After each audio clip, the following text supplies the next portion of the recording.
ওই যে হাদিস শরীফের ভাষায় বিমা লাম তাসমাউ আনতুম ওয়ালা আবাউকুম, যা তোমরাও শোনোনি তোমাদের বাপ দাদাও শোনেনি, এমন একটা কথা আজকে শুনলাম।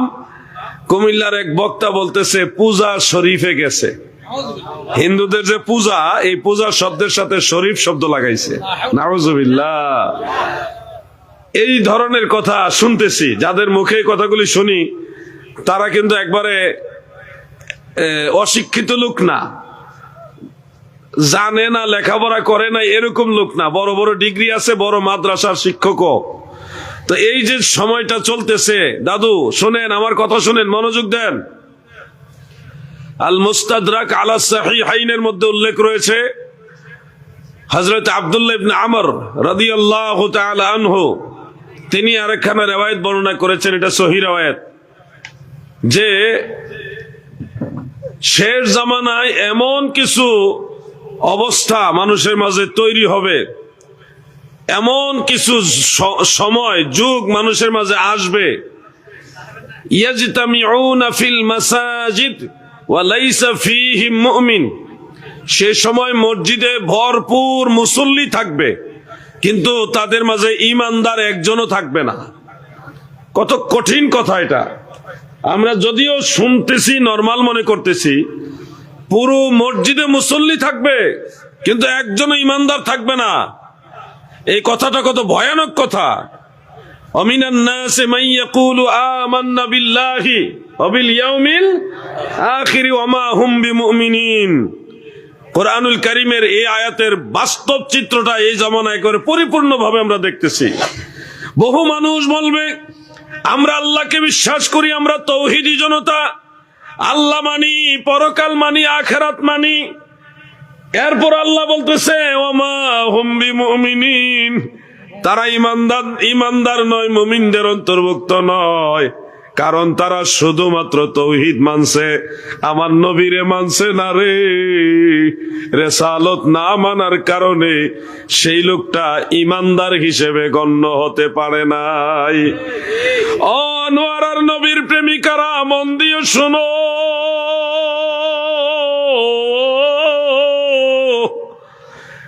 আমরা শুধুমাত্র তৌহিদি জনতা হব না, যারা আল্লাহর তৌহিদ বিশ্বাস করে সাথে সাথে দয়াল নবীর রিসালাত বিশ্বাস করে, এদেরকে তৌহিদি জনতা বলে না। যারা তৌহিদ এবং রিসালাত দুইটা একসাথে বিশ্বাস করে তাদেরকে মুসলিম জনতা বলে।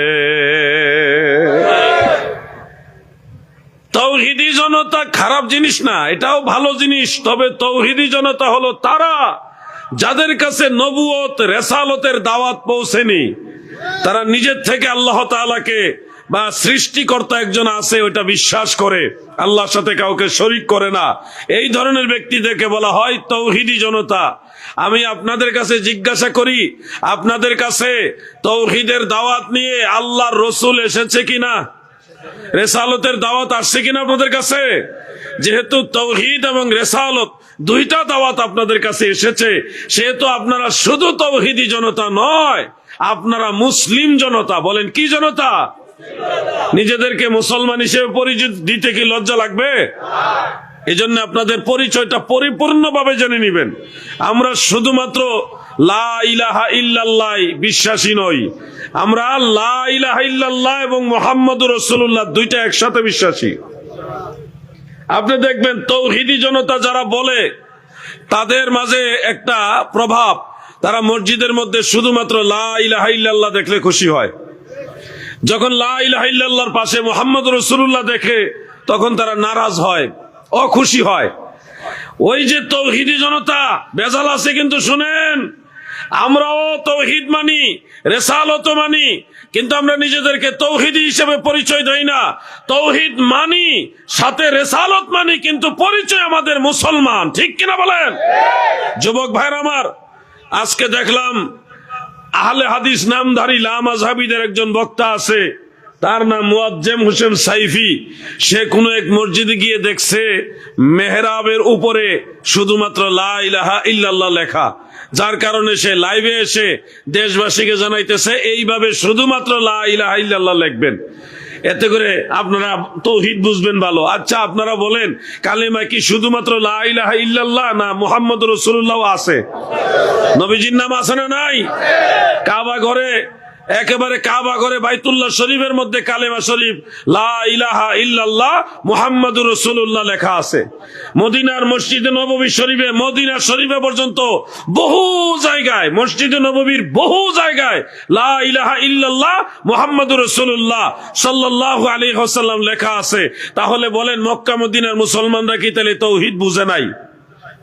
তাওহীদ বুঝে নাই তারা? অবশ্যই বুঝছে। কাবা ঘরের গিলাফ, কালো রঙের কালা কাবা ঘরের গিলাফ, সেখানে তাকিয়ে দেখবেন এখানে লেখা আছে লা ইলাহা ইল্লাল্লাহ মুহাম্মাদুর রাসূলুল্লাহ। আপনারা গুগলে সার্চ দিলেও দেখতে পারবেন কাবা ঘরের গিলাফে কালেমা শরীফ সম্পূর্ণ লেখা। তাইলে কি কাবা ঘরের ভিতরে মনে হয় শিরিক হয়ে গেছে নাকি? নাউজুবিল্লাহ। এই জন্য বলছি ভাই আমার, তাওহীদ আর রিসালাত দুইটা মিলে হয় ঈমান। ওই যে আল্লাহ তাআলা বলছে, মিনান নাসি মান ইয়াকুলু আমান্না বিল্লাহি ওয়া বিল ইয়াউমিল আখির।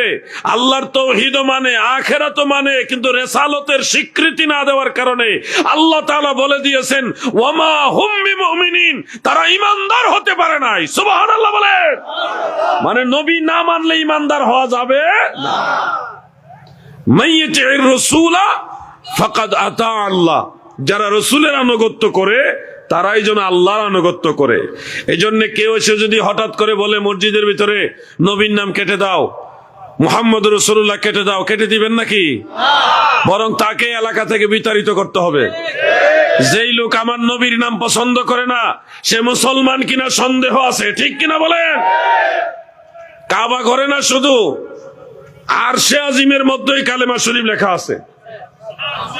হযরত আদম আলাইহিস সালাম বলেছেন, রাফা'তু রাসি ওয়া রাআইতু কাওয়াইমাল আরশ মাকতুবান ফিহি লা ইলাহা ইল্লাল্লাহু মুহাম্মাদুর রাসূলুল্লাহ সাল্লাল্লাহু আলাইহি ওয়াসাল্লাম।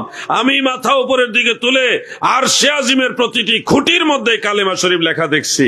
তাহলে বলেন, দুনিয়ার কাবা ঘরে না হয় মানুষ কালেমা শরীফ লেখছে, কিন্তু আরশে আজিমে কে লিখে দিয়ে আসছে? আমরা কেউ লিখে দিয়ে আসছি নাকি? আওয়াজে বোঝা যায় আপনারা কে লিখে দিয়েছেন। তাহলে আরশে আজিমে যেহেতু সম্পূর্ণ কালেমা আছে, তাহলে ওখানে কি শিরিক আছে নাকি? আমার ভাইরা গো, দিলের কান লাগে শুনবেন, এই জামানাটা বড় মারাত্মক ফিতনার জামানা। যদি আপনি ফিতনা সম্পর্কে না জানেন তাহলে ঈমান বাঁচাইতে পারবেন না। ঈমান যদি ঠিক রাখতে হয় আপনাকে ফিতনা সম্পর্কে জানতে হবে, তবেই তো আপনি সঠিক রাস্তা খুঁজে পাবেন। যদি ঠকিতে না চাও হাটে এসে বস, পীরের নিকট যে ঘেসে হৃদয়াকোষেই মহা উপদেশে মনে মুখে মুহাম্মদ শব্দ বলো। আল্লাহুম্মা সাল্লি, মাশাআল্লাহ।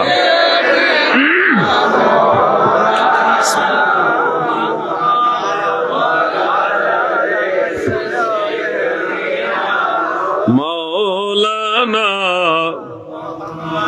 যাহার মনেতে আশা, স্বর্গেরই শোধা পান, ধরো এসে রহমতের লহেসে, রহমতের ভারী বরিশনের ধার, যাহার মনেতে আশায়। আল্লাহুম্মা সাল্লি।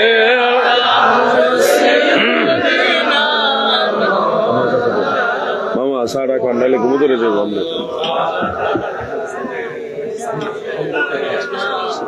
মাওলানা, আমার দাদু ভাইরা গভীর মনোযোগ। ফিতনার যুগে আসলে আলোচনা করাও কঠিন ব্যাপার। এই জমানায় সোজা কথা মানুষ বাঁকা বানাই ফেলে। সোজা কথা বলবেন, এটারে বাঁকা বানাই ফেলবে। এটার নাম হইলো ফিতনার যুগ। এমন এক জমানা আল্লাহ আমাদের পাঠাইছে, এই জমানায় ঈমান নিয়ে কবরে যাওয়া সবচেয়ে বড় জিহাদ। জিহাদ আপনি কাফের মুশরিকের সাথে করবেন, এর চেয়ে বড় জিহাদ হলো ঈমান বাঁচানো। এই সময়ে সাহাবায়ে কেরাম যখন তাবুকের যুদ্ধ থেকে চলে আসেন, দয়াল নবী রাসূল পাক সাল্লাল্লাহু আলাইহি সাল্লাম সাহাবীদেরকে বললেন, রাজা'না মিন জিহাদিল আসগারি ইলা জিহাদিল আকবার। আমরা ছোট জিহাদ থেকে বড় জিহাদের দিকে যাইতেছি। মানে যুদ্ধ করে রাজত্ব এলাকা দখল করলাম, এখন এই এলাকা রক্ষা করা, এই ঈমানের বাতাসে মানুষদেরকে প্রভাবিত করা, প্রবাহিত করা, এই জিনিসগুলো এখন বড় জিহাদ। আমরা যখন ঈমান নিয়ে বেঁচে থাকবো, এটা হলো আমাদের জন্য কঠিন জিহাদ। দাদু আমার, ওয়াজ নসিহত যারা শুনেন, আপনারা যদি সিরিয়াসলি কথাগুলি না নেন, তাহলে আপনাদের কিন্তু কঠিন বিপদ আছে। আমরা চলে যাব, কালকে আরেকজন বাতিলের সাথে দেখা হবে, এমন এক পিন মেরে দিব, ওই কথা না স্বীকার করে আপনার ঈমান হারা হয়ে যাবেন। যেমন আমি মাঝে মধ্যে বলি, কুষ্টিয়া ইসলামী বিশ্ববিদ্যালয়ের পাশে একটা গ্রাম আছে, এটার নাম হলো শান্তিডাঙ্গা। এই গ্রামের পুরা গ্রামের সব মুসলমান খ্রিস্টান হয়ে গেছে। সারা জীবন শুনলাম হিন্দুরা মুসলমান হয়েছে, বৌদ্ধরা মুসলমান হয়েছে, অন্য ধর্মের মানুষ মুসলমান হয়েছে, আর ইদানিং শুনতেছি মুসলমান গ্রাম চুক্তি খ্রিস্টান হয়ে গেছে। তাও কেমন জায়গায়? কুষ্টিয়া ইসলামী বিশ্ববিদ্যালয়ের সাথে শান্তিডাঙ্গা গ্রাম।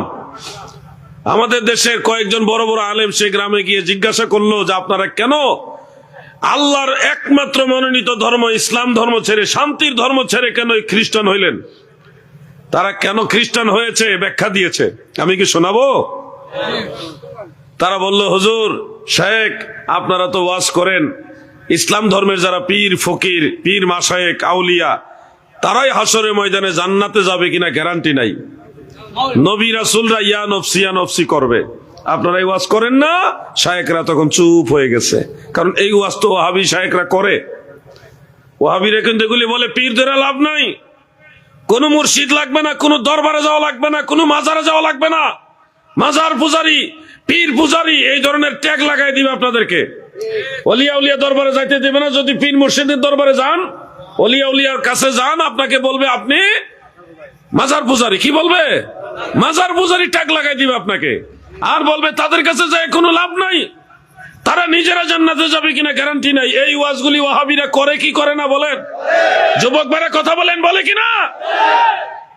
এই ওয়াজ তারা শুনছে, ওই শান্তিডাঙ্গা গ্রামের মুসলমান যারা ছিল, তারা শুনে বলতেছে, ও শায়েখ, আপনারা তো এখন জিজ্ঞাসা করতে আসছেন, আপনাদের ধর্মে থাকলে আমরা কোনোদিন জান্নাতে যেতে পারবো না, কারণ আপনাদের ধর্মের যারা বড় বড় বুজুর্গ ওলিয়া উলিয়া, তারাই জান্নাতে যাইতে পারবে কিনা গ্যারান্টি নাই। আমরা সাধারণ মানুষ 2 রাকাত নামাজ পড়লে কতগুলি ভুল হয়ে যায়। আমরা তো এত দিন ধর্ম বুঝি না, এত কিছু বুঝি না, তাহলে আমরা তো জান্নাতে যাওয়ার আশাই নাই। যেই ধর্মে থাকলে আমরা জান্নাতে যেতে পারবো না, আমাদের জিন্দেগি বরবাদ, সেই ধর্ম আমাদের প্রয়োজন নাই। এই জন্য আমরা খ্রিস্টান ধর্মে আসছি। খ্রিস্টান যাজক যারা, তারা বলছে যে এই ধর্মে গেলেই জান্নাতে যাওয়া যাবে, তো আমরা সহজে জান্নাতে যাওয়ার জন্য খ্রিস্টান হয়েছি। নাউজুবিল্লাহ। আচ্ছা, আপনারা বলেন, এই মানুষগুলি তো সহজ সরল মানুষ ছিল। এই যে ওয়াহাবিদের কঠোর ওয়াজ, এই ওয়াজগুলি আপনাদের এলাকার ওয়াহাবিরাও করবে। একটু খেয়াল করলে দেখবেন তারা এই ধরনের কথা বলে, ওলিয়া উলিয়াদেরকে ঠেস মেরে কথা বলে। যেমন একজন বড় মুফাসসির ছিল, তিনি গত হয়ে গেছে, তিনি একটা জোর গলায় বক্তব্য দিয়েছিলেন, শাহজালাল শাহপরান্ত তর্কে নাথ স্বয়ং রাসূল করিম সাল্লাল্লাহু আলাইহি ওয়াসাল্লামের কন্যা ফাতেমাও জান্নাতে যেতে পারবে না নবীর পরিচয় দিয়া। নাউজুবিল্লাহ। নবীজি বলতেছে, ফাতেমা, ও হাসান, হে হুসাইন, হে আলী, আমি তোমাদেরকে জান্নাতে নিতে পারবো না যদি তোমরা ঠিক মতো আমল না করো। এই ধরনের একটা বক্তব্য মরহুম মুফাসসির সাহেব তিনি বলে গেছিলেন, আল্লাহ তাআলা তার ফয়সালা করবে। এই বক্তব্যের ধারাবাহিকতায় ওই গ্রুপের যত আলেম, তারাও কিন্তু ওলিয়া উলিয়াদেরকে এভাবে নেগলিজেন্সি করে বক্তব্য দেয়, অবহেলা করে, অবজ্ঞা করে বক্তব্য দেয়। এই বক্তব্যের ফলাফল হলো মুসলমান আজকে খ্রিস্টান হয়ে যাইতেছে। তারা বলে মুসলমান, ইসলাম ধর্মের বড় বড় বুজুর্গ, পীর, আউলিয়া, তারাই জান্নাতে যাবে, গ্যারান্টি নাই। তাহলে আমরা তো জান্নাতে যাইতে পারবোই না, এই ধর্ম থেকে লাভ নাই। মুসলমান খ্রিস্টান হয়ে যাইতেছে। ফিতনা সম্পর্কে আপনাদের জানতে হবে। আনোয়ারার যুবক ভাইরা আমার, আপনারা কি মনে করেন আল্লাহর ওলিরা জান্নাতে যেতে পারবে তো? আপনাদের কি সন্দেহ আছে নাকি? আল্লাহর ওলিদের নিয়ে চিন্তা করেন পরে, আগে নিজেদের কথা বলেন, শুনেন। আপনারা যদি সামান্য হইলেও চেষ্টা করেন, আপনারা সবাই জান্নাতে যেতে পারবেন। অনেক কঠিন না, সামান্য চেষ্টা করলে আপনারা সবাই জান্নাতে যেতে পারবেন। আল্লাহ তাআলা আপনাদেরকে জান্নাতের সুসংবাদ দিয়েছে। আপনাদেরকে, এই যে আমার ওয়াজ যারা শুনতেছেন এই মুহূর্তে আপনাদের কথা বলতেছি, আপনারা সবাই জান্নাতে যেতে পারবেন সামান্য একটু চেষ্টা করলে। আল্লাহ তাআলা বলছে ওয়াবাশশিরিল মুমিনিন বিআন্না লাহুম মিনাল্লাহি ফাদলান কাবীরা। নবী গো,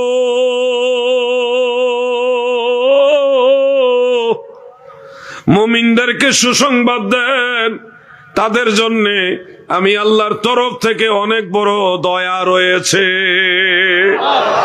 ইন্নাল্লাযীনা আমানু ওয়া আমিলুস সালিহাতি লাহুম জান্নাতুন তাজরি মিন তাহতিহাল আনহার। ঈমানদার যারা গো, আমল করে এমন ঈমানদার যারা, আল্লাহ তাআলা বলেন লাহুম জান্নাহ, আমি তাদের জন্য জান্নাত বানাইছি। তাহলে আপনারা তো নিঃসন্দেহে ঈমানদার। ঈমানদার কিনা বলেন না? বলেন অবশ্যই ঈমানদার। কেউ যদি প্রশ্ন করে আপনি কি ঈমানদার, আপনি শুধু ঈমানদার বলবেন না, বলবেন অবশ্যই ঈমানদার, সন্দেহ রাখবেন না। একবারে দরজা বন্ধ করে দিবেন সন্দেহের। আমি জিজ্ঞাসা করছি আবার, বলুন আপনারা কি ঈমানদার? বলেন অবশ্যই ঈমানদার। আবার জিজ্ঞাসা করি আপনারা কি ঈমানদার? অবশ্যই ঈমানদার, গ্যারান্টি, কোনো সন্দেহ নাই। তাহলে ঈমানের সাথে চেষ্টা করে হইলো কিছু নামাজ কালাম দোয়া দুরূদ ও জিকির আজকার করেন না আপনারা, জান্নাত আল্লাহ আপনাদের জন্য বানাইছে। এত টেনশন করবেন না, আশা রাখেন। গুনাহগার হয়ে মরলেও দয়া করে মাফ করার ব্যবস্থাও আল্লাহ তাআলা রাখছে। আপনারা ভয় পাবেন না। ওয়াহাবিরা ভয় দেখাইতে দেখাইতে নবীদেরকে তাদের মতো সাধারণ মানুষ বানাইছে। সাহাবায়ে কেরাম, যেমন বুখারী শরীফের কিতাবুল ওযুর মধ্যে একটা রিওয়ায়াত আছে, হযরত আনাস রাদিয়াল্লাহু আনহুর ছাত্র মুহাম্মদ ইবনে সিরিন রাহমাতুল্লাহ আলাইহি তিনি বলেন, আমার কাছে হযরত আনাস রাদিয়াল্লাহু আনহুর সূত্রে দয়াল নবীর একটা চুল মুবারক আছে, একটা চুল মুবারক। তিনি বলেন দয়াল নবীর একটা চুল মুবারক খায়রুম মিনাদ দুনিয়া ওয়া মা ফিহা। নবীজির একটা চুল মুবারক গোটা দুনিয়াতে যা কিছু আছে সব কিছুর চেয়ে বেশি দামি। সুবহানাল্লাহ।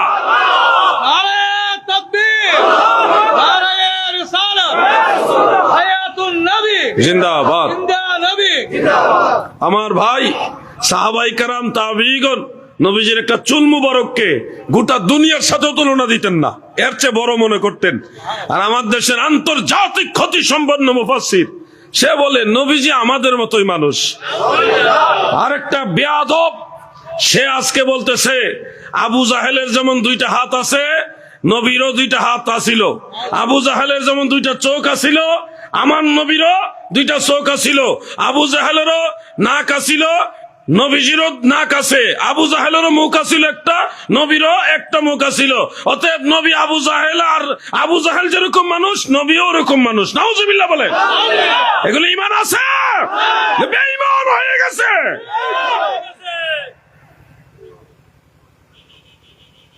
পায়ের রক্ত মাথায় উঠে যায় যখন এই বক্তব্যগুলি সামনে আসে।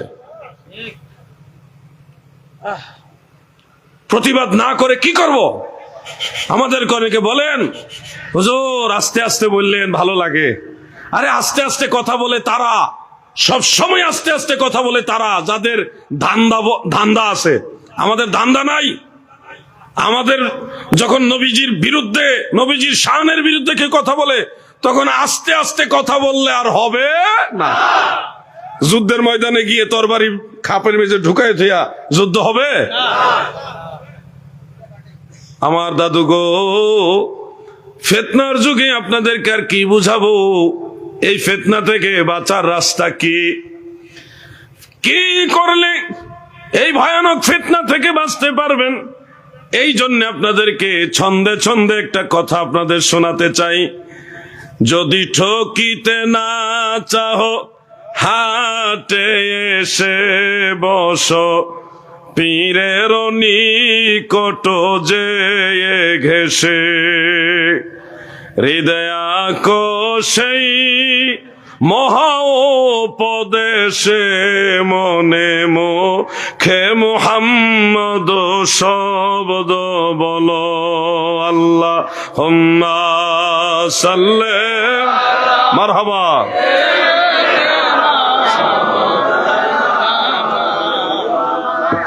ওয়া আলা আলি সাইয়্যিদিনা নবীজির ইশকের তীর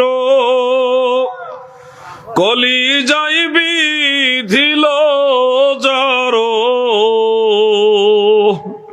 ছেড়ে দিছে বাড়ি ঘর সার কইরাছে রোদন আল্লাহুম্মা সাল্লি মারহাবা। মুহাম্মদ ওয়া আলা আলি মাওলানা। আমার দাদু ভাইরা, কোরআনুল কারীমের ছোট্ট একটা আয়াতে কারিমা রয়েছে। আল্লাহ তাআলা বলেন ওয়াত্তাবি সাবিলা মান আনাবা ইলাইয়া। দুনিয়ার বান্দা বান্দিরা রে,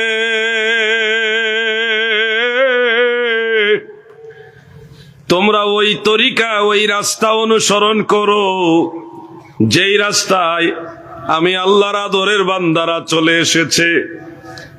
আল্লাহর আদরের বান্দা সলফে সালিহিন যেই পথে চলেছে, আপনাকে আল্লাহ আদেশ দিচ্ছেন ওই পথেই চলেন। সিরাতাল্লাযীনা আন'আমতা আলাইহিম, নিয়ামত প্রাপ্ত বান্দারা যেই পথে চলেছে আপনি ওই পথে চলার জন্য আল্লাহ তাআলা আপনাকে নির্দেশনা দিচ্ছে। অতএব যদি ফিতনা থেকে বাঁচতে চান, এই কঠিন ভয়ানক ফিতনার থেকে যদি নিজেকে হেফাজত করতে চান, রাস্তা আছে শুধু একটাই, সেটা হলো আল্লাহর ওলিদের পথ অনুসরণ করা। শাহজালালের বাংলাদেশ, শাহপরানের বাংলাদেশ, ওলি আল্লাহর বাংলাদেশ, শহীদ গাজীর বাংলাদেশ, রহম করুন আল্লাহ, রহম আল্লাহ। আপনার পথে শহীদ যারা, আপনার পথে শহীদ যারা, আমরা তাদের বংশধর, রহম করুন আল্লাহ, রহম বলুন। ওলি আল্লাহর বাংলাদেশ, এই শহীদ গাজীর বাবা আমানত শাহের বাংলাদেশ, হযরত মুহসিন আউলিয়ার বাংলাদেশ, রহম করুন আল্লাহ, রহম। এই মাহফিল আসার পথে আমি এবং আলহাজ মাওলানা তাজুল ইসলাম চাঁদপুরি সাহেব হযরতে বাবা শাহ মুহসিন আউলিয়া রহমতুল্লাহ আলাইহির জিয়ারত করে আসছি। তিনি যে পাথরের উপর দাঁড়িয়ে সাগর পাড়ি দিয়েছেন, সেই পাথরটাও জিয়ারত করে আসছি। মানুষ তো জানে না আল্লাহর ওলিদের যে কারামত, অলৌকিক ঘটনা, এগুলি কিন্তু অনেক মানুষ জানে না।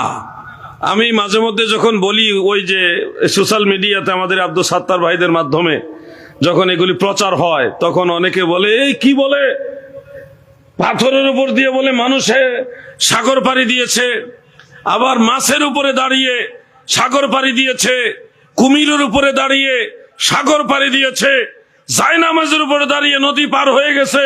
এই কথাগুলি শুনলে ইদানিং যারা তরুণ প্রজন্ম তারা মনে করে এগুলি আমরা গালগপ্প করতেছি, মানে বানায়া কথা বলতেছি, নাউজুবিল্লাহ। আচ্ছা আপনারা বলুন, হযরত শাহজালাল ইয়ামানি মুজাররদি জায়নামাজ দিয়ে সুরমা নদী পার হয়েছে, এটা সত্য না মিথ্যা? হযরতে শাহ মাখদুম রূপুস রহমতুল্লাহ আলাইহি মাছের উপরে সাওয়ার হয়ে তিনি এই বাংলাদেশে এসেছিলেন। এই ঘটনার সম্পর্কে আপনাদের জানা আছে কিনা? প্রসিদ্ধ ঘটনা। খাজা খান জাহান আলী কুমিরের উপরে সওয়ার হয়ে তিনি আসছিলেন, আর হযরত শাহ মোহসেন আউলিয়া পাথরের উপরে দাঁড়িয়ে এই বীর চট্টলাবাসীর কাছে এসে ইসলামের দাওয়াত দিয়েছে। ঠিক কিনা বলেন? সেই আল্লাহর ওলিদের ঘটনা কিছু যুবক আছে ইদানিং লেখাপড়ার তরুণ যারা, এরা শুনলে কয় এগুলি বানোয়াট বানোয়াট, এরা পীর মুরিদির ব্যবসা গরম করার জন্য এগুলি বলে। নাউজুবিল্লাহ। এরা যে নিজেরা ধান্দাবাজ, সবাইরই মনে করে ধান্দাবাজ। আচ্ছা, আপনারা মাজারে যারা যান, তারা কি সিন্নি খাওয়ার জন্য যান না আল্লাহর ওলির ভালোবাসায় যান? আল্লাহর ওলির ভালোবাসায় যান। এতে করে সিন্নি ফাইলো আলহামদুলিল্লাহ, না ফাইলো আলহামদুলিল্লাহ। এটা তো মহব্বতের ব্যাপার। আল্লাহর ওলিদেরকে যারা ভালোবাসে তারা আল্লাহর ওলিদের দরবারে যাবে। ফিতনা থেকে রক্ষা পাবে তারাই যারা আল্লাহর ওলিদের পদছায়ার মধ্যে আছে। আল্লাহ তাদেরকে হেফাজত করবে। আমার যুবক ভাইয়েরা, লম্বা আলোচনা দিয়ে আপনাদের বিরক্ত করব না, তবে দুই একটা কথা আপনাদের না বললে আপনারা সতর্ক হতে পারবেন না। জমানাটা খুবই খারাপ জমানা। যেমন ধরেন, এখনকার যুগে আমলও কম, আকীদাও ভেজাল, আকীদার আলোচনা কম, আমলও একেবারেই কম। আমলের যেমন ফজরের নামাজের মুসল্লি সংখ্যা আপনারা যদি কোনোদিন গিয়ে দেখতে পারেন, সবার কথা বলছি না, ওই যে যুবকদের কথা বলতেছি, ফজরের নামাজের মুসল্লি সংখ্যা দেখলে বুঝবেন আমাদের আমলের মাত্রাটা কত নিচে নামছে। অনেক সময় ইমাম সাহেব আর মুয়াজ্জিন সাহেব জামাত পড়ে, এমনও ঘটনা ঘটে। ভাগ্য গুণে যেদিন ভালো মুসল্লি হয় সেদিন 10 থেকে 15 জন মুসল্লি হয়, ভালো মুসল্লি হইলে। নাকি দাদু? কঠিন অবস্থা চলতেছে, মানুষ ধরে নিয়েছে দুনিয়াতে আমাদের এমন কিছু করার দরকার নাই, এমনি এমনি আরামে আরামে দিন কাটাই দিতেছে, ভাবতেছে এই তো পার হয়ে যাবই, জান্নাতে তো চলে গেছি। আরেক দল তো জান্নাতের টিকিট বিক্রি করতেছেই, টিকিট তো অ্যাভেলেবেল পাওয়া যাইতেছে। ওয়াজ করে নামাজ বেহেশতের চাবি, এটা কোনো হাদিসে নাই। আবার নিজে ভোট পাওয়ার জন্য কয় টিকিট লইয়া যাও জান্নাতের। কোন জমানায় আছি রে ভাই? জান্নাত দেওয়ার মালিক কে? জোরে বলেন কে? যে টিকিট দিতেছে সে জান্নাতে যাবে, এই টিকিটটা পাইলো কই? কোথায় যাচ্ছে জমানা? আমার ভাইয়েরা গো, রাজনীতির জায়গায় রাখবেন, ইসলামকে ইসলামের জায়গায় রাখেন। ধর্ম বিক্রি করে রাজনীতি করবেন না, কারণ এই দেশে যারা রাজনীতি করে সবাই ধর্মকে শ্রদ্ধা করে। কি নাকি? ধর্মের বিরুদ্ধে কোন দলটা আছে বলেন? কোন ইসলাম ধর্মের বিরুদ্ধে কোন দল আছে? তাই জন্য ধর্ম নিয়ে কখনো রাজনীতি করবেন না। যার যার দলের কথা কাজ বলেন, বলতে থাকেন, যার যার রাজনৈতিক দলের প্রচার করেন, কিন্তু ধর্মকে ব্যবহার করে একটা আলাদা মানুষের কাছ থেকে একটা নেওয়া, সুবিধা নেওয়া, এটা বন্ধ করতে হবে। জান্নাতের টিকিট যারা দিচ্ছেন আপনারা মরবেন না। এই লোকগুলো একটু চিন্তাও করে না যে আমি যে টিকিট দিতেছি, আমি তো মরার পরে আল্লাহ আমার ধরবো, তো টিকিট কই থেকে পাইলাম এটা তো জিজ্ঞাসা করবে আল্লাহ। এই চিন্তাটা তাদের মাথায় নাই। আল্লাহ তাদেরকে হেদায়েত দান করুক, বলে না আমিন। আল্লাহর ওলিরা জান্নাতে যেতে পারবে না এই ওয়াজ করে, আর নিজেরা জান্নাতের টিকিট বিক্রি করে। হায় হায় হায় হায়, কোথায় গিয়ে পৌঁছেছে জমানা। আল্লাহ তাআলা তাদের হেদায়েত দান করুক, বলে না আমিন। আমি আপনাদের অনুরোধ করে যাচ্ছি, আমি যখন বালক ছিলাম, ছোট, এই ছোট ভাইদের মতো, এই ঘুমায় না, কি চোখ টুক লাল হয়ে গেছে, হ্যাঁ, এদের মতো যখন বয়স ছিল আমার, আমি ফজরের কমপক্ষে 1 ঘন্টা আগে ঘুম থেকে উঠতাম আজানের। ওইটা এলাকার যত যুবক ছেলে আছে, আমার বয়সী যারা, আমার সিনিয়র বড় ভাই যারা এবং মুরব্বী যারা নামাজি, সব বাড়ি বাড়ি ঘুরা আমি সালাত সালাত সালাত এভাবে ডাকতাম। ডাইকা 70-80 জন মানুষ লইয়া ফজরের নামাজের জামাতে যাইতাম। তো এটা হলো আবার বাল্যকালের কথা বলতেছি। তো আলহামদুলিল্লাহ, আপনারাও চাইলে পারবেন, নাকি পারবেন না? এই তো আওয়াজ একটু বোঝা যায়, বলেন ইনশাআল্লাহ। ফজরের নামাজ যুবকরা একটা দল বেঁধে মসজিদে যেতে পারবেন না? চেষ্টা করেন, একটা গ্রুপ করেন। আপনি জানেন দাদু, ফজরের নামাজের 2 রাকাত সুন্নত, এই 2 রাকাত সুন্নতের কথা দয়াল নবীজি বলেছে, খাইরুম মিনাদ দুনিয়া ওয়া মা ফিহা।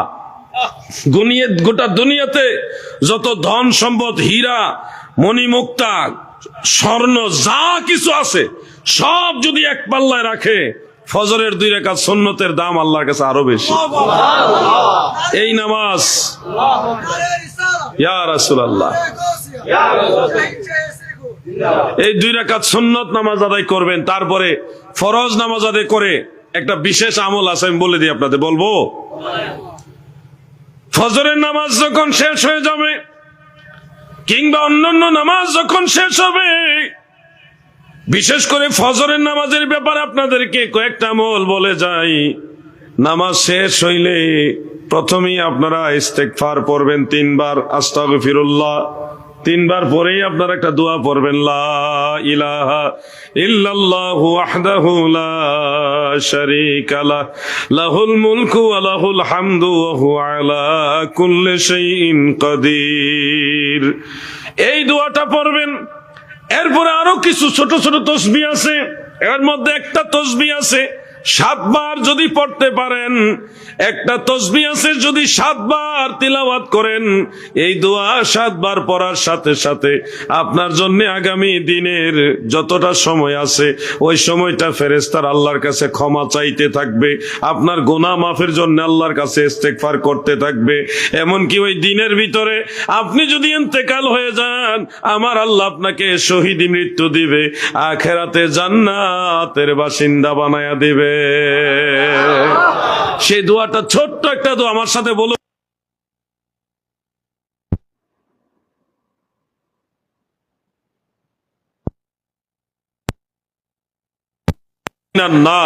আল্লাহুম্মা আজিরনি মিনান নার। এটা কয়বার পড়া লাগবে? 7 বার। বলেন কয়বার? 7 বার। আল্লাহুম্মা আজিরনি মিনান নার, এটা পড়বেন। এরপরে সূরা হাশরের শেষ 3 আয়াত পাঠ করবেন, হুয়াল্লাহুল্লাযী লা ইলাহা ইল্লা হুয়া আলিমুল গায়বি ওয়াশ শাহাদাতি হুয়ার রহমানুর রহিম। এই 3টা আয়াত পুরোপুরি তেলাওয়াত করবেন। করলে কি হবে? তিরমিজি শরীফের মধ্যে হাসান সনদে হাদিস উল্লেখ, দয়াল নবী বলেন, সকাল থেকে সন্ধ্যা পর্যন্ত 70,000 ফেরেশতা আপনার জন্য আল্লাহর কাছে দোয়া করতে থাকবে। এমনকি দাদু আমার, এই সূরা হাশরের শেষ 3 আয়াত পড়ে যদি ওই দিন আপনি ইন্তেকাল হয়ে যান, আল্লাহর নবী বলেছে আপনার মৃত্যু হবে শহীদি মৃত্যু। সুবহানাল্লাহ। আর শহীদ যারা হয় তাদের কবরের মধ্যে কোনো আযাব হয় না। শহীদ যারা হয় তাদের কবরে মুনকার নকির এসে প্রশ্ন করে না। এটা আমার নবীজির হাদিস দ্বারা প্রমাণিত। 8 প্রকার মানুষ আছে যাদের কবরের মধ্যে কোনো সওয়াল করা হবে না। এর মধ্যে প্রথম শ্রেণীটাই হলো যারা শহীদ হয়, তাদের কবরে মুনকার নকির আসবে না, প্রশ্ন করা লাগবে না। তাদেরকে আমার আল্লাহ এক ঘুম পাড়ায় দিবেন, এক ঘুমে হাসর হবে। ওই হাসর হওয়ার মাঝখানে যতটা সময় যাবে, এই টোটাল সময়টা যদিও হাজার হাজার বছর, এমনকি কিয়ামতের পরে হাসরের ময়দানের আগের এই সময়টা সর্বনিম্ন হলো 40,000 বছর। এরপরে যেদিন মারা যাবে এদিন থেকে কিয়ামতের আগে যত বছর, এটা কোনো হিসাব নাই। এই বেহিসাব সময় হাসর ময়দানের আগ পর্যন্ত পুরো সময়টা আমার আল্লাহ ওই বান্দাদের জন্য যারা শহীদ মৃত্যু পায় তাদের জন্য জোহর থেকে আসরের নামাজের আগে মানুষ সামান্য একটু সময় কাইলুলা করে ঘুমায়, ওই সামান্য ঘুমের মতো বানায়া দিবে। মাঝখানে চলে যাবে বিশাল সময়, সে টেরও পাবে না এত লম্বা সময় চলে গেছে। সুবহানাল্লাহ। এই জন্য আপনাদেরকে আমলগুলি করতে হবে। সূরা হাশরের শেষ 3 আয়াত, দুরূদ শরীফ, এগুলি আমল করবেন। দুরুদের মধ্যে আমি প্রায় সব মাহফিলে দুরূদ শরীফটা মানুষদেরকে শেখানোর চেষ্টা করতেছি। যে দুরূদ শরীফটা পড়লে আল্লাহর নবী বলেছে আমি নিশ্চিত তাকে শাফাআত করে জান্নাতে নিয়ে যাব। মুসনাদ আহমদের মধ্যে উল্লেখ, প্রিয় নবীজি বলেছেন, মান ক্বালা আল্লাহুম্মা আনজিলহু মাকআদাল মুকাররাবা ইনদাকা ইয়াউমাল কিয়ামাহ ওয়াজাবাত লাহু শাফাআতি। আল্লাহর হাবিব বলেন, উম্মতেরা গো, মান ক্বালা, যারা বলবে আল্লাহুম্মা আনজিলহু মাকআদাল মুকাররাবা ইনদাকা ইয়াউমাল কিয়ামাহ, এই দুরূদ শরীফ যারা পাঠ করবে, রহমতের নবী বলেন ওয়াজাবাত লাহু শাফাআতি, তাকে শাফাআত করে জান্নাতে নেওয়া আমি রাসূলুল্লাহর জন্য ওয়াজিব। এই দরুদ শরীফটা আমল করবেন কিনা ইনশাআল্লাহ? আমার সাথে দুই একবার পড়েন, তাহলে কিছুটা ব্রেইনে ঢুকবে। বলুন আল্লাহুম্মা আনজিলহু মাকআদাল মুকাররাবা। মাকআদাল মুকাররাবা, এটা একটু কঠিন শব্দ তো, কয়েকবার পড়েন। মাকআদাল মুকাররাবা ইনদাকা ইয়াউমাল কিয়ামাহ। আরেকবার বলুন আল্লাহুম্মা। এই যুবকরা বলো আল্লাহুম্মা আনজিলহু মাকআদাল মুকাররাবা ইনদাকা ইয়াউমাল কিয়ামাহ। খুব বেশি বড় না, ছোট, কিন্তু আপনি পারলে দেখবেন ইজি হয়ে গেছে। আল্লাহুম্মা তো মুখস্থ আছে, শেষে ইনদাকা ইয়াউমাল কিয়ামা এটাও পারবেন, মুখস্থ করবেন। শুধু মাঝখানে আনজিলহু মাকআদাল মুকাররাবা, আনজিলহু মাকআদাল মুকাররাবা, এইটুকু যদি মুখস্থ করে দিনে কমপক্ষে একবার পড়তে পারেন, পড়লে তো বেশিবার পড়বেন, না পারলে 11 বার পড়বেন, যদি সময় থাকে 100 বার পড়বেন, আরো সময় থাকলে আরো বেশিবার পড়বেন। সময় নাই, দিনে একবার হইলেও এই দরুদ শরীফটা পড়বেন। আল্লাহুম্মা আনজিলহু মাকআদাল মুকাররাবা ইনদাকা ইয়াউমাল কিয়ামাহ। এই দরুদ শরীফটা দিনে একবার যদি পড়তে পারেন, আল্লাহর নবী বলেছে আমি তাকে শাফাত করে জান্নাতে নিব, এটা আমার জন্য ওয়াজিব হয়ে যাবে। সুবহানাল্লাহ।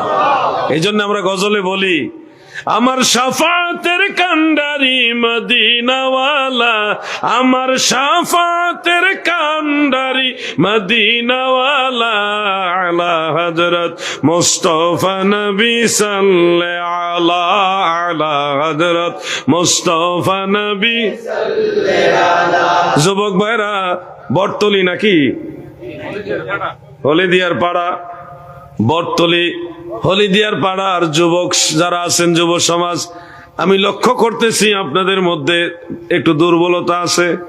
কি দুর্বলতা কি আসলে আসেনি? আসেনি না? আমার তো ভাব সব ভালো লাগতেছে না। আমার সাথে যদি দুরূদ শরীফে দুর্বলতা দেখান, জিকিরে দুর্বলতা দেখান, তাহলে তো আমি বুঝবো যে আপনাদের মধ্যে দুর্বলতা আছে। আমি বিশ্বাস করি যে আপনাদের ভিতরে দুর্বলতা নাই, এটা আমি বিশ্বাস করি। কিন্তু হয়তো ভাবতেছেন হুজুরে পড়তেছে, মাইকে আওয়াজ হইতেছে, অন্যরা পড়তেছে, এই চলতেছে, তো এই অবহেলা করতেছেন, এটাই মনে হয়। তা আসেন সবাই মিলে আমরা একটু জিকির করি, তাহলে অলসতাটা দূর হবে, আলোচনার ভিতরে মনোযোগ বাড়বে। জিকির লা ইলাহা ইল্লাল্লাহ, লা ইলাহা, এই তো আওয়াজ বেড়ে গেছে, লা ইলাহা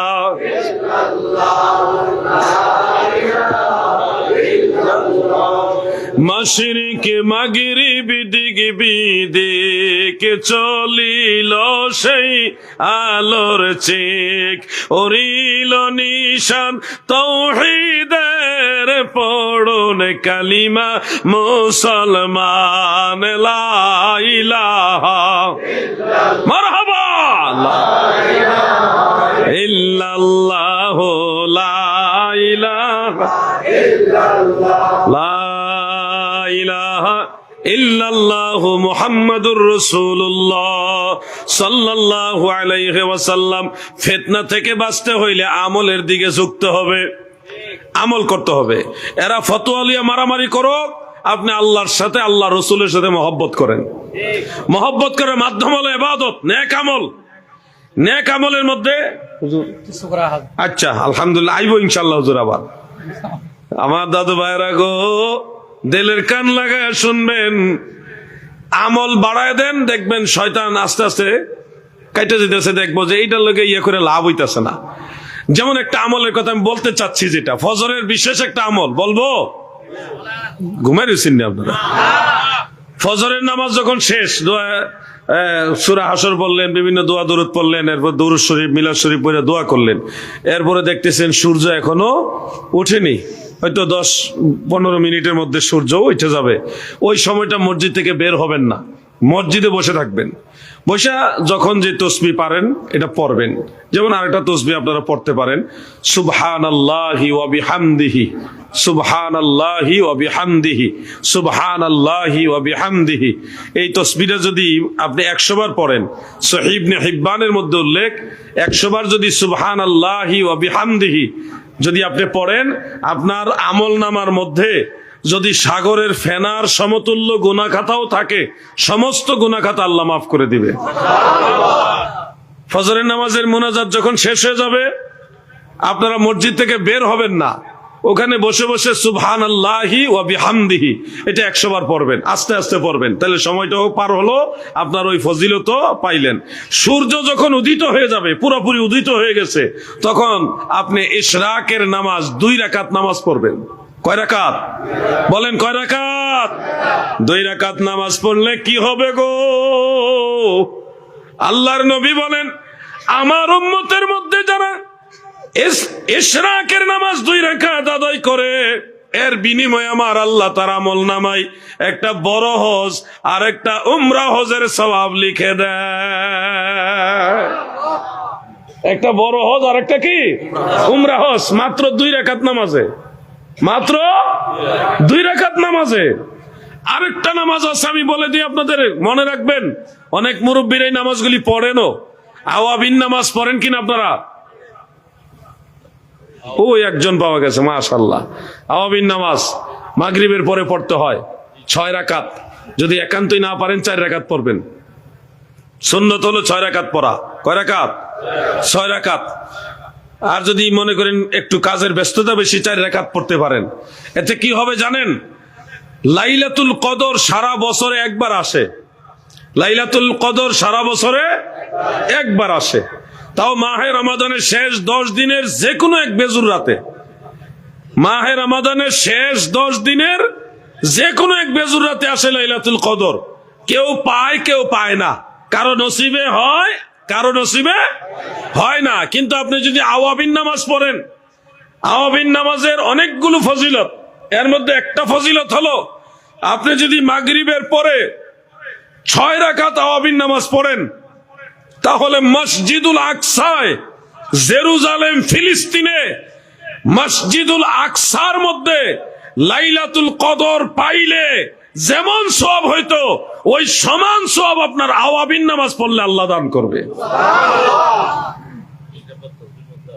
আছে না এটা? মাশাআল্লাহ। দেখছেন হুজুর কেবলার তাসবির মধ্যেও এই কথাগুলো আছে। তাহলে দেখেন, এই ফজিলতের বিষয়গুলো আমরা কিন্তু অবহেলা করি। মসজিদুল আকসায় আমি গুনাহগার 2 বার গেছি, আল্লাহ হায়াতে বাঁচাইলে আরেকবার যাওয়ার নিয়ত আছে ইনশাআল্লাহ। আপনারাও যাইতে পারবেন ইচ্ছা করলে, টাকা পয়সা খরচ করা লাগবে, নাইলে এমনি এমনি যাওয়া যাইতো না। আর যদি কোন হুজুর আমি গরিব মানুষ, এত টাকা কই পামু, তাইলে যাওয়ার দরকার নাই।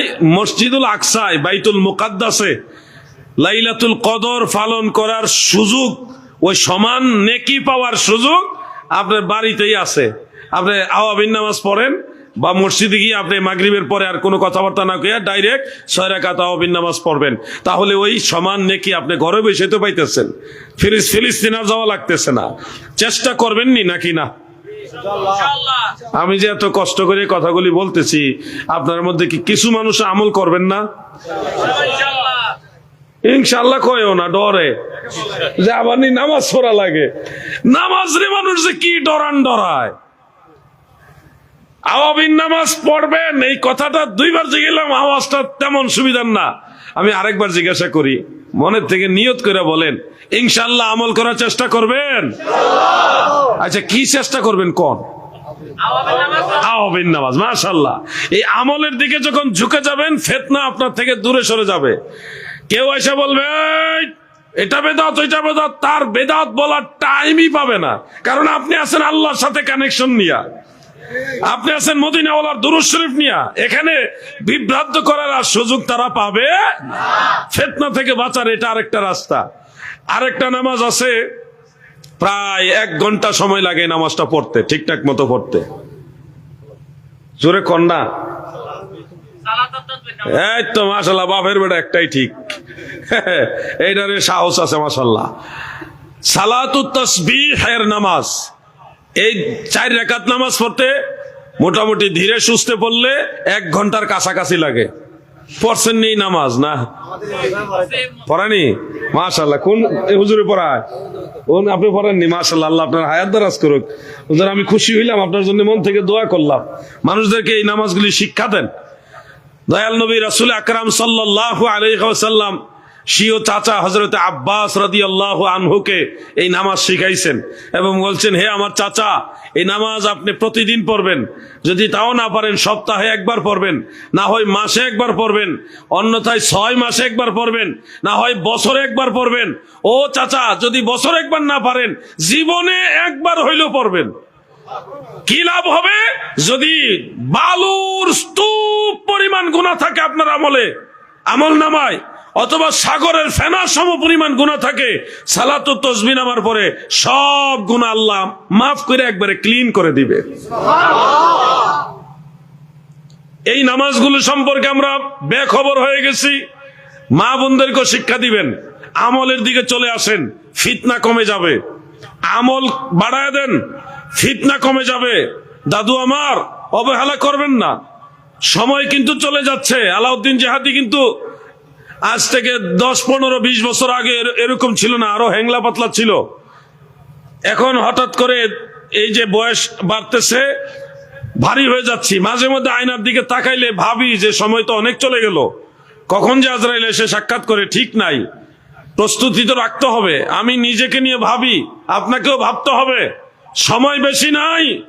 আমার মতো আপনার মতো বহু মানুষ এই মাটির নিচে শুয়ে গেছে, ওইখানে যারা চলে গেছে আর ফিরে আসতে পারে নাই। আপনারাও চাইলে ফিরিয়ে আনতে পারবেন না। স্যার সিনা দরবার শরীফ একটা গজল গায়, আমার খুব ভালো লাগে এই গজলটা। কত নবী ওলি ছিল ধরার মাঝে, সবাই আপন নিড়ে চলে গেছে, আমিও তো পাবো না ছাড়া, পৌঁছে যাব জীবনের মোহনায়, বিদায় বেলায়, বিদায় বেলায় মোরে দিও গো দেখা, হে প্রিয় রাসূল। বলুন, বিদায় বেলায় মোরে দিও গো দেখা, হে প্রিয় রাসূল। তব দিদারে হব ধন্য তখন আমি, শূন্য দেহ যখন লোটাবে ধোলাই, বিদায় বেলায়, বিদায় বেলায় মোরে দিও গো দেখা, হে প্রিয় রাসূল। বলুন না, বিদায় বেলায় মোরে দিও গো দেখা, হে প্রিয় রাসূল। গজলটার মধ্যে মহব্বত আছে, প্রেম আছে, নবীজির প্রতি মহব্বত আছে। ভাই আমার, আপনাদের ভাবতে হবে এগুলো, এই কথাগুলো আপনাদের ভাবতে হবে। গজলের মধ্যে ছেড়ে দিলে হবে না। আমি ওয়াজ করে চলে যাচ্ছি, ওয়াজ এইখানে ঢুকায় ওইদিকে বের করলে হবে না। আপনাদের ভাবতে হবে এই কথাগুলো, না ভাবলে বিপদে পড়ে যাবেন। মুরব্বী বাবারা, যুবক ভাইরা, আরেকটা আমল করবেন।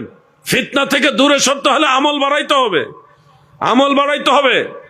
সেই লক্ষ্যে আপনাদেরকে একটা উৎসাহ দিয়ে যাই। আসরের নামাজ সর্বমোট কত রাকাত? জোরে বলেন।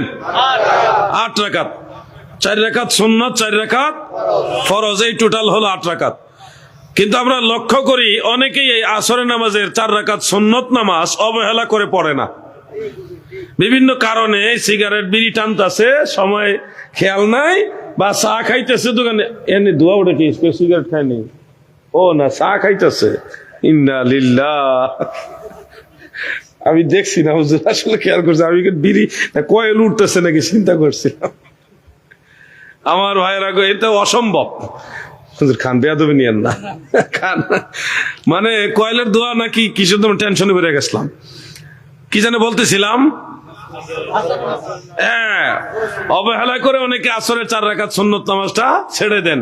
মসজিদে যাচ্ছি, আর 4 মিনিট বাকি আছে, তাও মনে করেন 4 দোকানতে বেরো না, 1 মিনিট 1.5 মিনিট আগে রওনা দেয়। এরপরে গিয়া সুন্নতটা থেকে বাঁচার জন্য আর কি গিয়া ইমাম সাহেবের সাথে কোনো মতে জামাতে শরীক হয়ে আবার চায়ের দোকানে আড্ডা মারতেছে, ঘন্টার পর ঘন্টা ওখানে সময় যায়। আমাদের ওখানে কোনো ভ্রুক্ষেপ নেই। যদি সুন্নত নামাজের জন্য বলে একটু আগে আসেন, আমি আপনাদেরকে একটা ফজিলত শোনাতে চাই। আসরের নামাজের 4 রাকাত সুন্নত পড়লে কি ফায়দা? দয়াল নবীজি বলেছেন, মান সাল্লা আরবা'a রাকাআতিন ক্বাবলা আল আসরে হারামাল্লাহু বাদানাহু আলান নার। উম্মতেরা গো,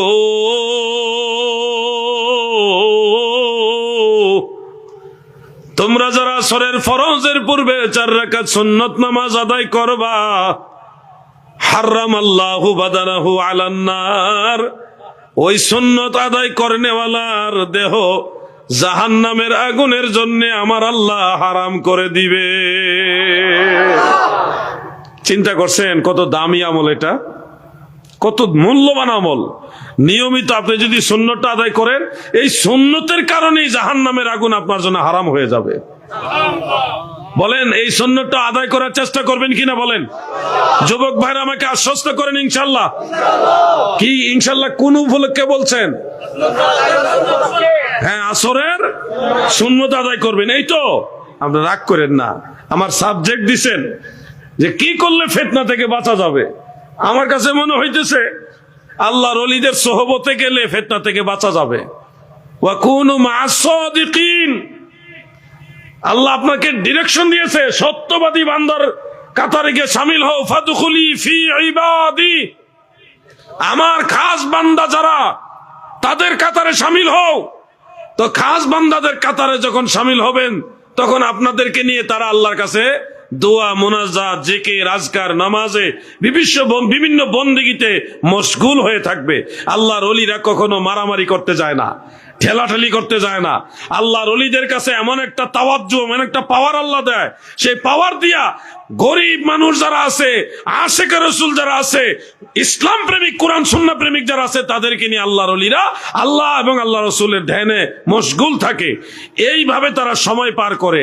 আর যারা দুনিয়া লোভী, আপনারা জান্নাতের টিকিট দিব, জান্নাতের লোভ দেখাইবো, হ্যাঁ, মরলেই শহীদ হয়ে যাবেন, এত সুজানা, শহীদ হওয়া এত সুজানা। রাজনৈতিক দলের জন্য গিয়ে মরে গেলেন আর শহীদ হয়ে গেলেন, শহীদ এত সুজানা। গাড়িটার সাইড দিয়ে দেন ভাইজান, একটু সাইড দিয়ে দেন। আর ড্রাইভার সাহেব, আপনি একটু আস্তে আস্তে যান, হঠাৎ করে কেউ যেন ব্যথা না পায়। আল্লাহুম্মা সাল্লি মাওলানা মুহাম্মদ ওয়া আলা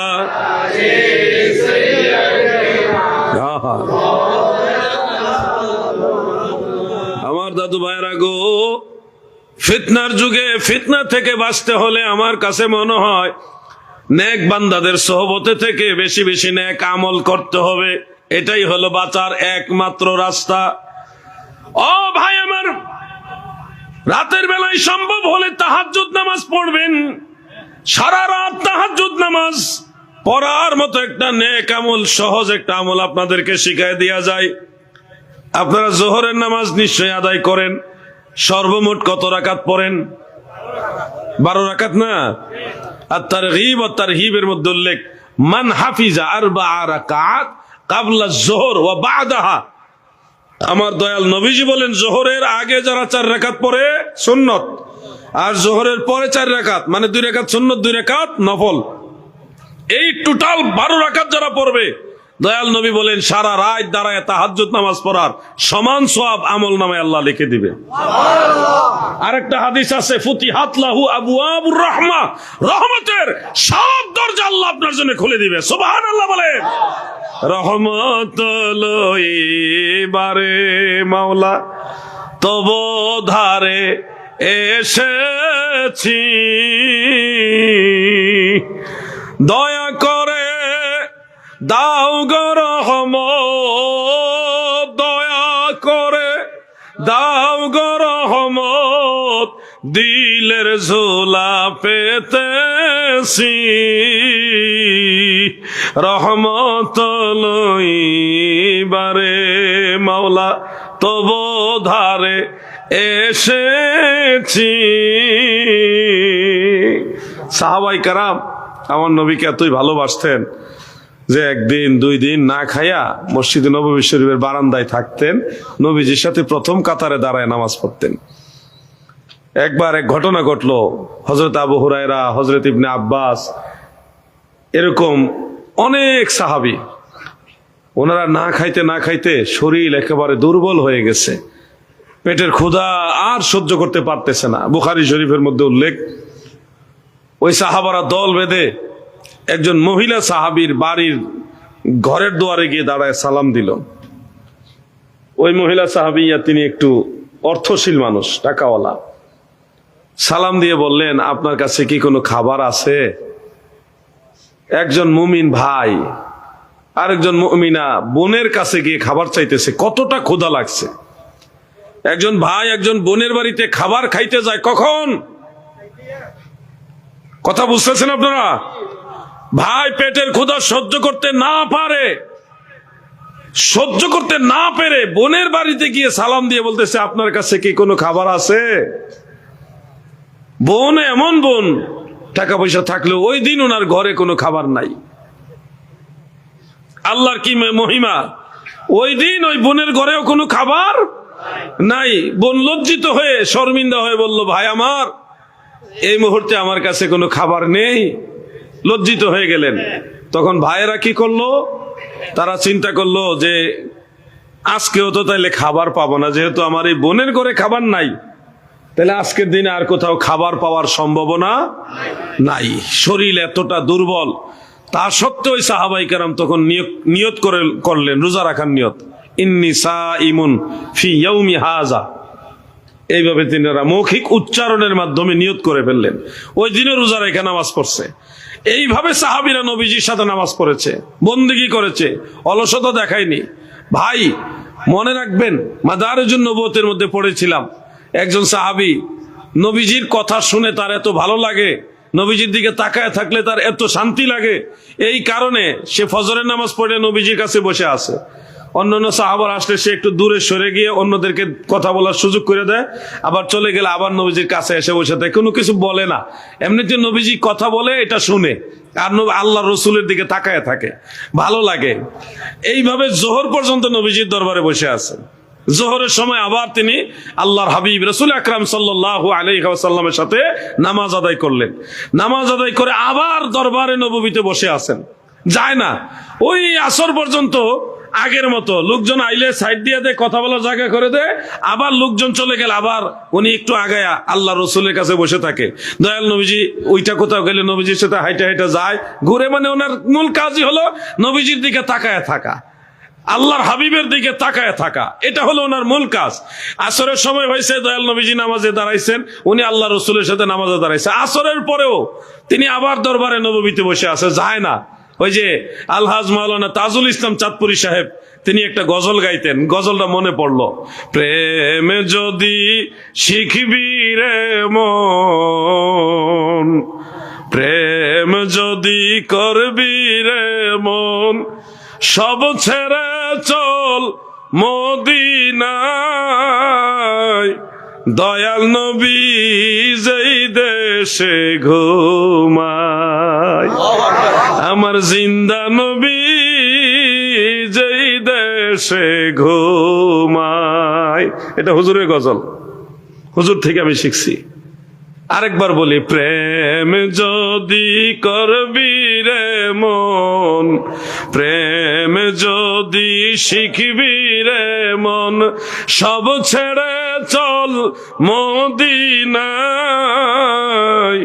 দয়াল নবী যেই দেশে ঘুমায়, আমার জিন্দা নবী যেই দেশে ঘুমায়। চাঁদপুরি সাহেব অনেক পুরাতন আলেম, অনেক আগের আলেম, ওনার কণ্ঠ চাঁদের মতো সুন্দর। আমার পাশে বসে রয়েছে, উনি একটা বড় দরবারের খেদমত করেছেন দীর্ঘ জীবন, কিন্তু সেই দরবারের আকীদা খারাপ, সংশোধন করার জন্য ওনারা দফায় দফায় অনেক চেষ্টা করেছেন, কিন্তু ওই দরবার আকীদা সংশোধন করে না দেখে ওই দরবার ছেড়ে চলে আসছে। ঢাকা যাত্রাবাড়িতে হুজুরের নিজের বাড়ি, 8 তলা বিল্ডিং, প্রভাবশালী একজন ব্যক্তি, কিন্তু আজকে বললাম, মামা চলেন মদিনাতুল আউলিয়া, আল্লাহর আউলিয়াদের শহরে বেড়াইতে যাবেন, বাবা শাহ মোহসেন আউলিয়া রহমতুল্লাহ আলাইহের দেশে যাবেন। মামা বলল, ঠিক আছে চলেন বেড়াইতে যাই। এই আয়সা জিয়ারত করলাম, মামু ভাগিনা একসাথে, আমি মামা ডাকি, উনি আমাকে ভাগিনা হিসেবে আদর করেন। ওনার কণ্ঠ আমি চাই আজকে আপনাদেরকে নিয়ে আখিরি মোনাজাতটা উনি পরিচালনা করুক, আমিও মামার সাথে বসে দোয়ায় শরীক হইতে চাই, যদি আপনাদের কোনো আপত্তি না থাকে। শুধু দোয়াটা উনি করবেন। আমি ওনাকে ওনার ওয়াজ শুনছি মাটিতে বসে বসে। আপনারা তো চেয়ারে বসে ওয়াজ শোনেন। আগে আমরা খের মধ্যে বিছানা যে বিচুলি, ধান গাছের যে শুকনা অংশগুলো, খড়, এগুলি বিছাই দিত, ওখানে বসে বসে মামার ওয়াজ শুনছি। যখন মামা মাইকটা ধরতো চাঁদের মতো ঢেউ খেলতো মাইকের আওয়াজ, এত সুন্দর। এখন তো অনেকটা বয়স হয়ে গেছে, তাও আল্লাহ রহমতে অনেক সুন্দর কণ্ঠ। আল্লাহ মামাকে সুস্থ রেখে নেক হায়াত দারাজ করুক, বলেন আমিন। তিনি গজলটা গাইতেন, প্রেম যদি করবি রে মন, প্রেম যদি শিখবি রে মন, সব ছেড়ে চল মদিনায়, দয়াল নবী যেই দেশে ঘুমায়, আমার জিন্দা নবী যেই দেশে ঘুমায়। আমার ভাই বন্ধুরা, বাবারা, ফিতনার যুগে আপনারা যদি নিজেরা ফিতনা থেকে বাঁচতে চান, আমার মতে আল্লাহর ওলিদের সোহবতে যান, পীর মুর্শিদের সোহবতে যান, বেশি করে নেক আমল করেন। এছাড়া বিকল্প কোনো রাস্তা আমি খুঁজে পাই না। যদি ঠকিতে না চাও, হাটে এসে বসো পীরের নিকট যে, হৃদয় সেই মহোপদেশে, মনে মুখে মুহাম্মদ শব্দ বলো। আমল করবেন, আমলে আউলিয়া। অবহেলা করে সময় কালক্ষেপণ করবেন না। সময় খুব কম, কত কম, মরার পরে বুঝবেন। রেস্ট নেওয়ার, বিশ্রাম নেওয়ার পর্যাপ্ত সময় আছে, কিন্তু আজরাইল রুহটা ছৌ মেরে যখন নিয়ে যাবে, আর ইবাদত করার, আমল করার চান্স পাবেন না। দুনিয়াতে থেকে সুবহানাল্লাহ, আলহামদুলিল্লাহ, আল্লাহু আকবার বলবেন, এটার ফজিলত পাইবেন। মরার পরে 1000 কোটি বারা সুবহানাল্লাহ বললেও আর কোনো ফায়দা নাই। আপনারটা কাউন্ট করা হবে শুধুমাত্র জীবদ্দশায় যে আমলটা করবেন সেটা। আপনার যত দুর্বলতা আছে আল্লাহর কাছে বলেন, আল্লাহ আপনাকে সেগুলি দূর করবেন। আল্লাহ আমাদের দেওয়ার জন্য ডাকে, কিন্তু আমরা আল্লাহকে গুরুত্ব দেই না। আমরা কত ব্যস্ত। সৃষ্টিকর্তা আমাদেরকে ডাকে, আমরা আল্লাহকে গুরুত্ব দেই না। যে কয়েকটা আমলের কথা বললাম, যুবক ভাইরা, মুরব্বী বাবারা, আপনারা আমাকে আরেকবার বলুন, কষ্ট করে আমলগুলি করবেন কিনা? বলেন ইনশাআল্লাহ। আরো জোরে বলেন ইনশাআল্লাহ। আরেকটা তসবিহ শিখাই, আমি আলোচনাটা শেষের দিকে যাব। এই তসবিহটা হলো 3টা শব্দ, কিন্তু এটার মর্যাদা, সম্মান, ফজিলত এত বেশি, গোটা সৃষ্টি জগতে যতগুলো সৃষ্টি রয়েছে ততগুলো নাকি আপনার আমল নামায় আল্লাহ দান করবে। মাত্র 3টা শব্দ। আমি সারা দেশের মানুষদেরকে বারবার এই দোয়াগুলি শিখাইতেছি। আমি একদিন থাকবো না, কিন্তু মানুষ যদি আমল করে তাদের কাছ থেকে আমি দোয়া পাবো, এজন্য এগুলি শিক্ষা দেই। আপনারা আমার সাথে বলেন, সুবহানাল্লাহি আদাদা খালকিহি। বাস 3টা শব্দ। সুবহানাল্লাহি আদাদা খালকিহি, সুবহানাল্লাহি আদাদা খালকিহি। আমি বন্ধ থাকি, আপনারা একবার বলেন, সুবহানাল্লাহি আদাদা খালকিহি। বলেন, একটু টাইল দেন, মুখস্থ করে ফেলেন। সুবহানাল্লাহি আদাদা খালকিহি। এই তাসবিহটা পড়বেন। যখনই বসবেন কমপক্ষে 100 বার পড়বেন, 100 বার পড়বেন। আল্লাহ তাআলা এগুলি নাজাতের ওসিলা বানাবে। ঈমান নিয়ে মরতে পারলে আপনার টেনশন করা লাগবে না, নবীজিকে খুঁজে বের করা লাগবে না। আপনি যদি নবীর কথা শুনে কবরে যাইতে পারেন, পরবারে যাইতে পারেন, যেখানে যাইবেন ওইখানে দয়াল নবী আপনার পাশে দাঁড়াবে।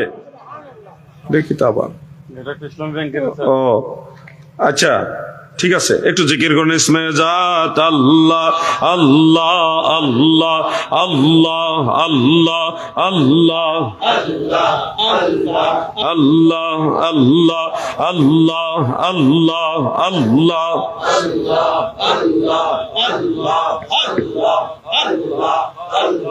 সাদের জীবন বিফলে গো সোনার জীবন বিফলে ও নবী আপনাই না পাইলে আল্লাহ আল্লাহ আল্লাহ আল্লাহ আল্লাহ আল্লাহ আল্লাহ আল্লাহ আল্লাহ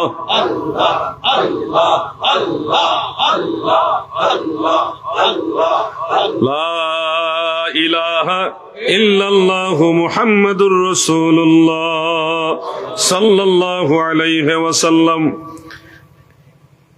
প্রশ্নকারী লিখেছেন, ইসলামী ব্যাংকে টাকা রাখলে কি সুদ হিসেবে গণ্য হবে?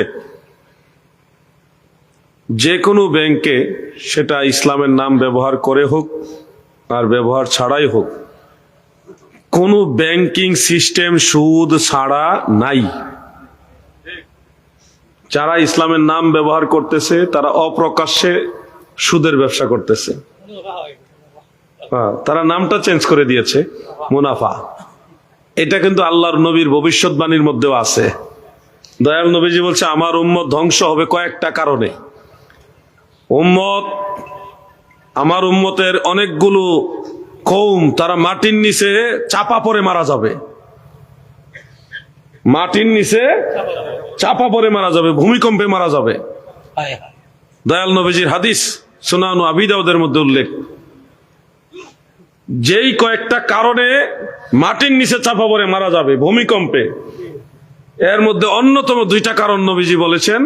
একটা হলো গান বাজনা করবে, আর দ্বিতীয়টা হলো সুদের নাম পাল্টিয়ে ওই হারাম জিনিসটাই খাবে। খমর, কিন্তু এর নাম খমর রাখবে না, নামটা চেঞ্জ করে নেবে। তা আপনার বাস্তবতা দেখতেছেন না, জিনিসটা হলো সুদ, কিন্তু এটার নাম আর সুদ নাই, এটার নাম হয়ে গেছে মুনাফা। ওই যে আল্লাহর নবী বলছে হারাম খাবে, কিন্তু নাম পরিবর্তন করে খাবে। এই কারণে মানুষ ভূমিকম্পে মারা যায়, পাপের কারণে। যারা ইসলামের নাম ব্যবহার করতেছে, আপনারা দেখেন এই গত এক বছরের ভিতরে শুধু চট্টগ্রামেই 6,000-এর অধিক যারা ব্যাংকে চাকরি করত, তাদের চাকরিগুলি বিনা কারণে বাদ করে দিছে। কিন্তু তাদের দলের লোকদেরকে দিয়ে আবার সেই কোটাগুলি ফিল আপ করছে। কোন ইসলাম এটা? কোন ইসলাম এটা যে একজন মানুষের পরিবারের উৎস, একজন লোকের ইনকাম, তার চাকরিটা বিনা কারণে খেয়ে দিলেন, খেয়ে আপনার নিজের দলের লোক সেখানে ঢুকাই দিলেন, আবার ইসলামের স্লোগান তোলেন, কোরআনের স্লোগান তোলেন। এখানেও তো অনেক ফ্যামিলি থাকতে পারে যাদের সন্তানরা, পরিবারের লোকেরা ব্যাংকে চাকরি করত, তাদের চাকরিগুলি খেয়ে ফেলছে। এজন্য বলছি, কুকুর হারাম, সবসময় হারাম। কুকুরের নামের আগে যদি কেউ লেখে ইসলামী কুকুর, সেটা কি হালাল হয়ে যাবে? ঠিক সেম জিনিস এটা। বাংলাদেশে কোনো ব্যাংক সুদ মুক্ত নাই, কোনো ব্যাংক নাই। বলবেন অমুক হুজুর, অমুক শায়েখ বলছে এটা ইসলামী শরিয়া মোতাবেক, এই হুজুরও সুদ খায়। এই হুজুরে খাম না পাইলে এই মাসালার পক্ষে কথা কইতো না। সব এই হুজুরা যারা জায়েজ বানাইতেছে সবগুলি এই হারামখোর, সব খাম খায়। খাম বুঝেননি না? খাম মানে হইলো চিঠি যে ঢুকায়, ওই খামের ভিতরে টিয়া দেয়। টিয়া কি দেয়? টিয়া দেয়। এই টাকা না দিলে কোন মৌলবী সাহেব এই ব্যাংকের পক্ষে ফতোয়া দিত না। আমি এইভাবে বলে দিলাম খাস বাংলায় আপনাদেরকে, খুশি হইলো ওকে, না হইলো ওকে। আমি আপনাদের কাছে দায়বদ্ধ না, আমি আল্লাহর কাছে দায়বদ্ধ। আমি না বললে আমি বিপদে পড়ে যাব। হুজুর, আমরা যে তাহলে ব্যাংকে টাকা রাখি, তো সুদ যেখানে লেনদেন হয় এখানে তো টাকা রাখা যাবে না। এখানে এসব বিপদ আছে আমরারও। একান্তই বাড়িতে টাকা রাখা আমাদের কারোর জন্য এখন নিরাপদ না। এখন তো যেখানে সেখানে ছিনতাই হয়। মেধাবীদের জামানায় আমরা থাইকে এখন কোনো নিরাপত্তা নাই। এমন কোন রাস্তা নাই যে রাস্তা এখন ডাকাতি হয় না। রাতের বেলায় কলজাটা খালি দুরু করে কোন জায়গায় যেন আটকায় লাই। আমার গাড়িতে এই পর্যন্ত 5 বার সাফল মারছে, রড মারছে। ওই চাক্কাকে টার্গেট করে মারে, চাক্কা পাম্পসারি লেগে দাঁড়ায়, তখন ঘেরাও করে সব নিয়ে যায়। 5 বার মারছে রড এই পর্যন্ত, কিন্তু আল্লাহ রহম করছে, একবারও লাগছে না। তাকবীর,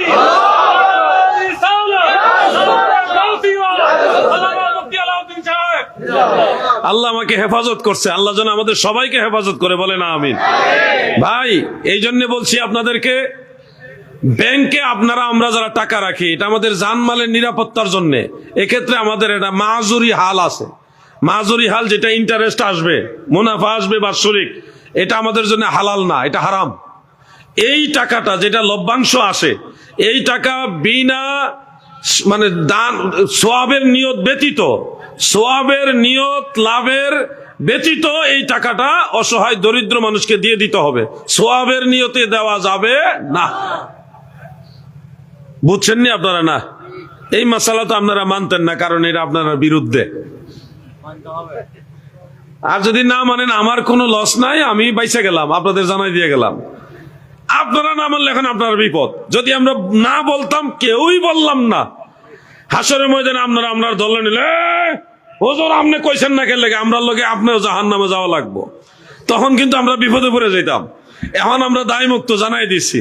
এখন আপনি যদি হারাম খান, আমাদের কিছু করার নাই, আর আমাদের জানাই দিয়ে গেলাম এটা হারাম, এটা খাওয়া যাবে না, আমাদের জন্য এটা হালাল না। আল্লাহ তাআলা আমাদের বোঝার তৌফিক দেন। সবাই বলে না আমিন, সবাই বলে না আমিন। আর আসেনি প্রশ্ন?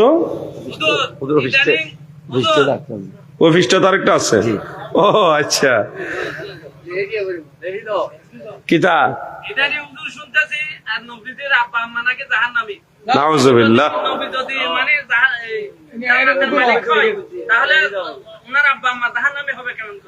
আচ্ছা আচ্ছা, ঠিক আছে, ওনাকে ধন্যবাদ প্রশ্নটা অবতারণা করার জন্য। উত্তর দিয়ে দিব ভাইজান, দিয়ে দিব নাকি? আচ্ছা শুনুন, আজকের আখিরি মোনাজাত মানে হুজুর ছিল নাকি? আচ্ছা, হুজুর আলোচনা করছিলেন নি আপনি? বুঝছি, আমি আল্লাহর ওলির আওলাদ, আমি চিনছি হুজুরকে। আচ্ছা, তো ঠিক আছে, ওনার যে প্রশ্নটা আমি 2-3 মিনিটে উত্তর দিয়ে দিই, নাকি কোনো কষ্ট হইব আপনারা? এটা উত্তর না দিলে আল্লাহর হাবিবের শানের ব্যাপার, নবীজির আব্বা আম্মার ইজ্জতের ব্যাপার, এখানে উত্তর না দিলে আমার বিপদ হইব। আহলুস সুন্নাহ ওয়াল জামাতের আইম্মাই কেরাম স্পষ্ট ফয়সালা দিয়ে গেছেন, দয়াল নবীজির আব্বাজান আম্মাজান দুইজনই জান্নাতি। মারহাবা বলেন। এখন যারা জাহান্নামী বলে, এরা হলো খারেজি। এরা কি? খারেজি। ইসলামের মূল ধারার সাথে, আহলুস সুন্নাহ ওয়াল জামাতের সাথে তাদের কোনো সম্পর্ক নাই।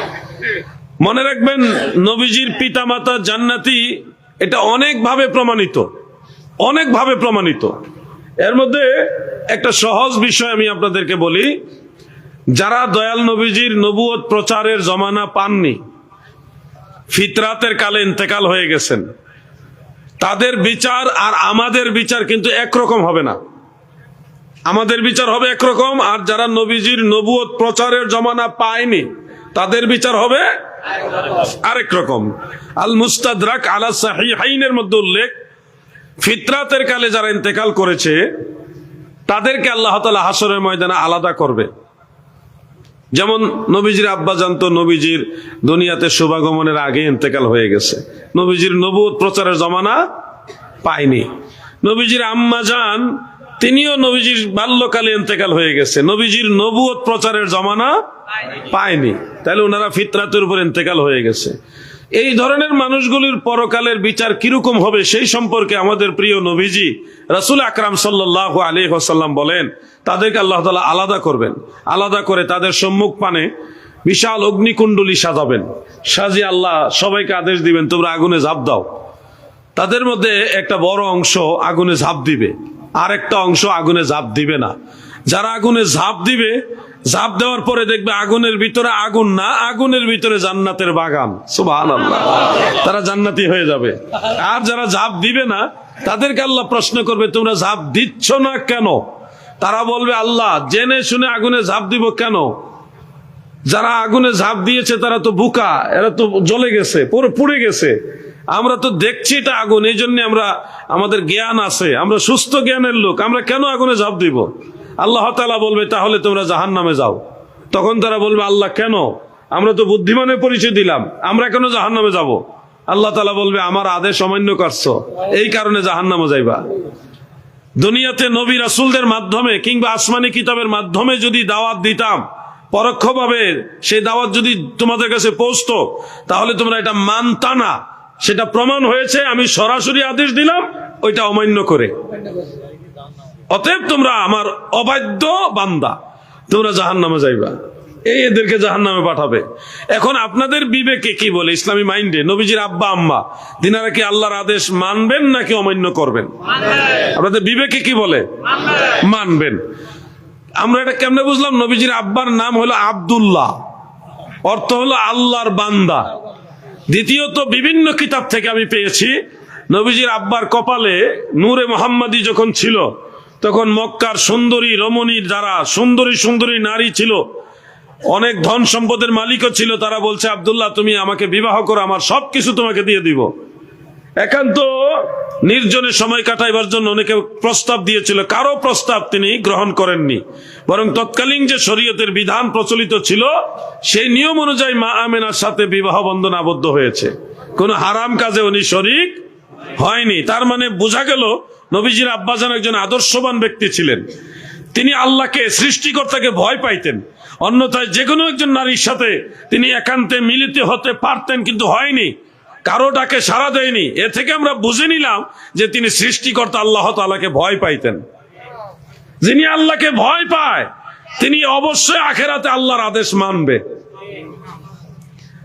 দ্বিতীয়ত, নবীজির মা হযরত আমেনা রাদিয়াল্লাহু তাআলা আনহা, তিনি একজন মহিষী, অনেক দামি রমণী ছিলেন, যার প্রমাণ হিসেবে তার গর্ভে রাহমাতুল লিল আলামিনকে আল্লাহ পাঠিয়েছেন। আল্লাহ তাআলার হাবিব আমার নবীজি বলছে, আমার মায়ের গর্ভ সহ হযরত আদম থেকে আমি রাসূল পর্যন্ত আসার যত মায়ের গর্ভ ব্যবহৃত হয়েছে প্রত্যেকটা গর্ভ পবিত্র। সুবহানাল্লাহ বলেন।